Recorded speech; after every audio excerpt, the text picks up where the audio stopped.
ये संसार जितना कठिन हो सकता है हो जाए, पर हम भगवत भजन नहीं छोड़ेंगे, ठाकुर जी को नहीं छोड़ेंगे। मीराबाई के लिए आसान था क्या? विवाह हुआ मेवाड़ में,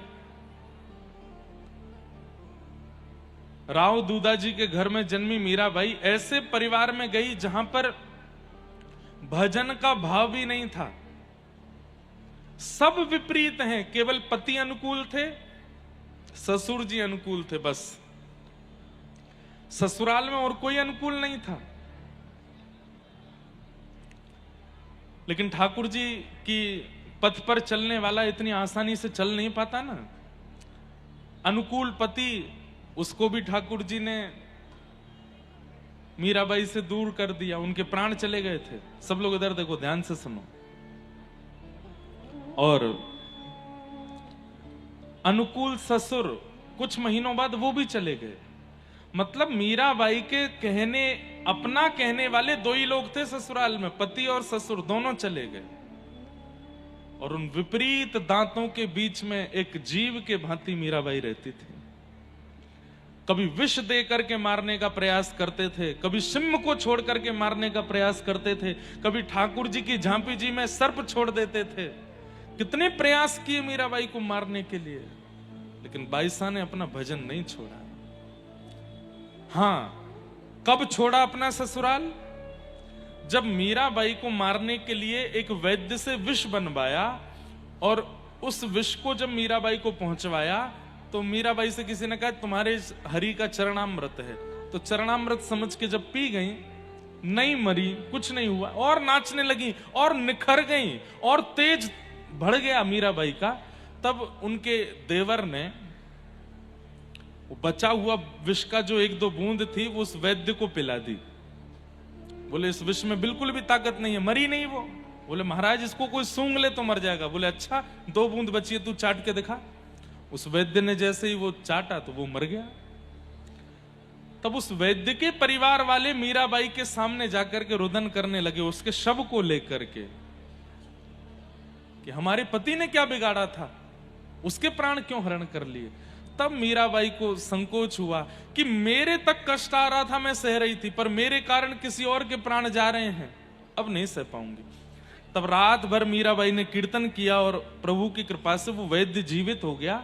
लेकिन उसके बाद मीराबाई फिर नहीं रुकी अपने ससुराल। फिर उन्होंने गोस्वामी जी को पत्र लिखा कि विपरीत परिवार है, क्या करूं।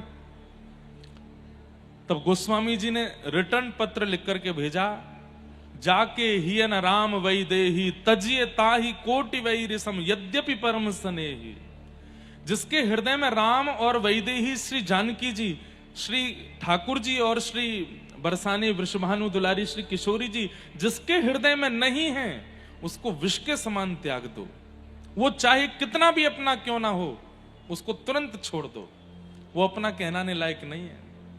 तब मीराबाई सब छोड़ करके गई।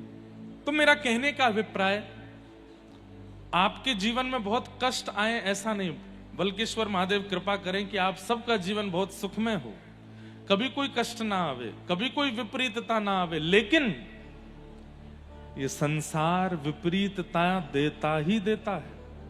कब तक बचोगे? बुरा नहीं मानिएगा, आप कोई टोना कर लोगे, टोटका कर लोगे, जैसे कई लोग करते हैं, कहीं कुछ बांध ही आए, कहीं कुछ करे आए, चौराहे पे कुछ छोड़े आए, तो उससे पता क्या होता है, जो विपरीतता आज आनी थी वो आज नहीं आएगी, और कुछ दिन के लिए टल जाएगी, लेकिन कुछ दिन बाद जरूर आएगी। और अगर इस जन्म में टोने टोटकों से बचते ही चले गए, विपरीतता को आने ही नहीं दिया, तो क्या होगा? अगले जन्म में आएगी। इसलिए अभी भोग लो ना। मैं एक बात कहता हूं कथा में, सब लोग बहुत ध्यान से सुनना। हमारे व्रजमंडल में, हमारे भारत में जितने भी श्रेष्ठ संत हैं, लगभग सबको शारीरिक कोई ना कोई रोग है। किन्हीं को हृदय का रोग है, किन्हीं को पेट का रोग है, किन्हीं को सांस को कमर का रोग है। लगभग मैं तो सब संतों से मिलता हूं, श्रेष्ठ संत लगभग कोई ना कोई उनको रोग लगा रहता है।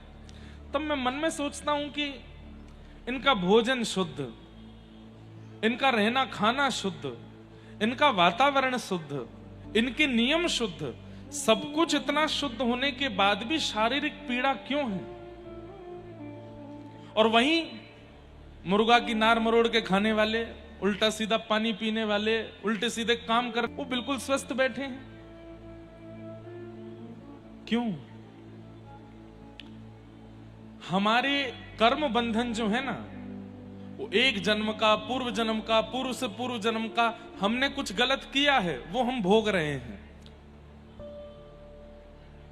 इतना इस जीवन में हम भोग लेंगे, उसके बाद जो बच जाएगा वो उसको भोगने के लिए दोबारा आना पड़ेगा।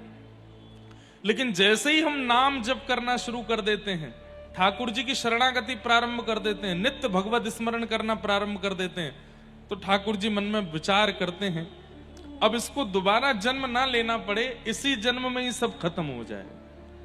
पूर्व का भी जितना है, इस जन्म का भी जितना है, सब कटा करके मुक्त करो।